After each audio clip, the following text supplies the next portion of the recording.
प्रारंभिक जीवन। चंद्रशेखर का जन्म दिसंबर 1986 में उत्तर प्रदेश के सहारनपुर जिले के छुटमलपुर कस्बे में गोवर्धन दास और कमलेश देवी के घर हुआ था।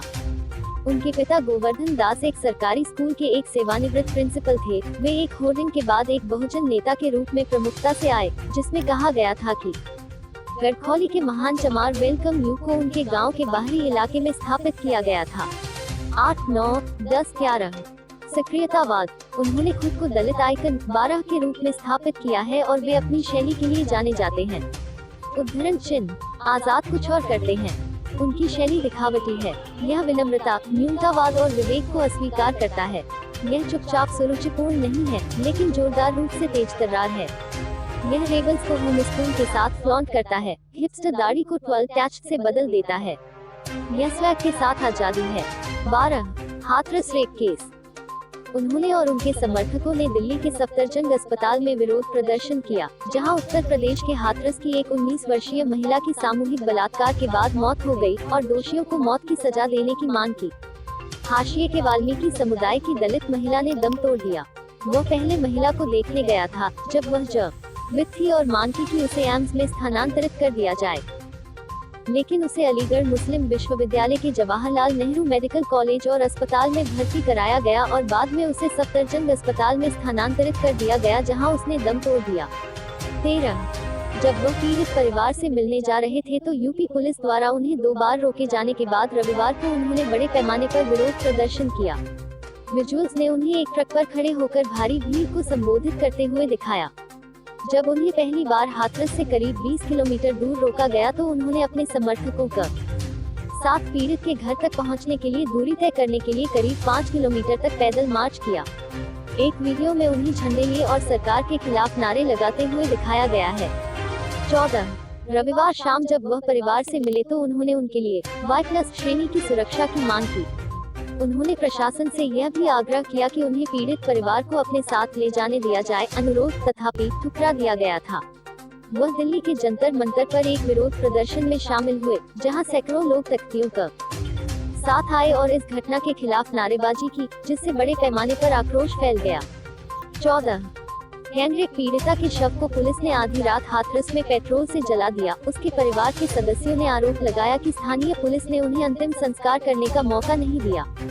यह तब हुआ जब आजाद को उत्तर प्रदेश पुलिस ने बीच में ही हिरासत में ले लिया और फिर सहारनपुर में नजरबंद कर दिया गया।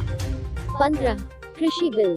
वह अपने सैकड़ों समर्थकों के साथ दिल्ली गाजीपुर सीमा पर प्रदर्शन कर रहे किसानों में शामिल हो गए और मांग की कि नए कृषि कानूनों को तुरंत वापस लिया जाए। इससे पहले देशव्यापी किसानों के विरोध में शामिल होने से पहले उन्हें उत्तर प्रदेश में उनके आवास पर हिरासत में लिया गया था। 16 उन्होंने प्रदर्शनकारियों के खिलाफ वाटर कैनन और आंसू गैस का इस्तेमाल करने के लिए केंद्र की भी आलोचना की। उन्होंने आरोप लगाया कि सरकार किसानों की जमीन हड़प कर उद्योगपतियों को देना चाहती है। 17 राजनीतिक करियर। उन्होंने सतीश कुमार और विनय रतन सिंह के साथ 2014 में भीम आर्मी की स्थापना की, जो एक संगठन है जो भारत में शिक्षा के माध्यम से दलितों की मुक्ति के लिए काम करता है। यह पश्चिमी उत्तर प्रदेश में दलितों के लिए मुफ्त स्कूल चलाता है। 2019 में उन्होंने मूल रूप से मोदी के खिलाफ वाराणसी से चुनाव लड़ने की योजना बनाई, लेकिन बाद में सपा बसपा गठबंधन को समर्थन देने और निर्वाचन क्षेत्र में दलित वोट के बंटवारे को रोकने के अपने प्रस्ताव को वापस ले लिया। 18 आजाद समाज पार्टी। आजाद समाज पार्टी कांशीराम एक भारतीय राजनीतिक दल है जिसे औपचारिक रूप से 15 मार्च 2020 को रावण द्वारा लॉन्च किया गया था। 19, 20, 21, 22 गौरतलब है कि यह घोषणा बहुजन समाज पार्टी के संस्थापक कांशीराम की 86वीं जयंती पर की गई थी। 23 उस पार्टी की संस्थापक सरवन कौर की बहन ने आजाद समाज पार्टी में शामिल होने की योजना बनाई। 24 पार्टी ने 2020 के बिहार विधानसभा चुनाव में बिहार की हर सीट पर चुनाव लड़ने की योजना बनाई। 25 भीम आर्मी के संस्थापक चंद्रशेखर आजाद रावण ने बिहार विधानसभा चुनाव 2020 लड़ने के लिए अन्य क्षेत्रीय राजनीतिक दलों के साथ राजेश रंजन उर्फ पप्पू यादव की जन अधिकार पार्टी लोकतांत्रिक के नेतृत्व वाले प्रगतिशील जनतांत्रिक गठबंधन PDA में शामिल होने की घोषणा की।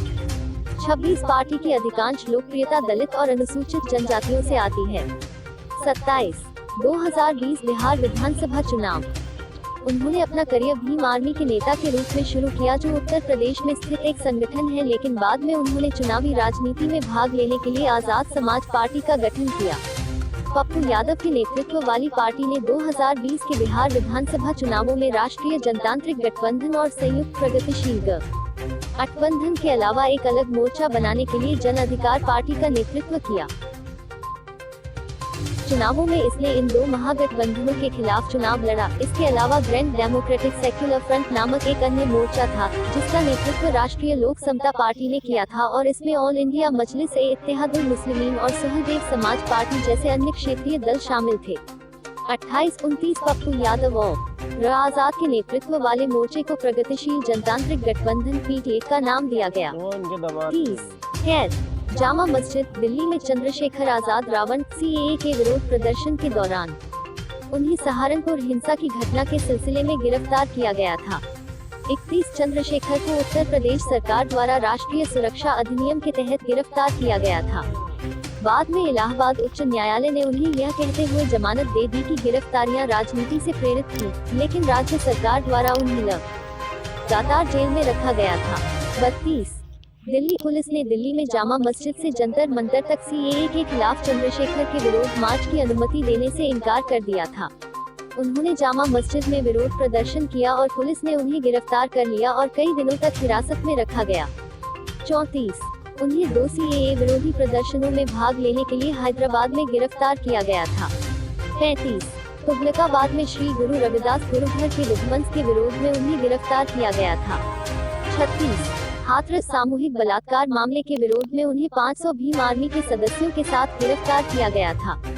इन सभी को हाथरस में दंड प्रक्रिया संहिता की धारा 144 के उल्लंघन के लिए IPC और महामारी रोग अधिनियम की कई धाराओं के तहत गिरफ्तार किया गया था।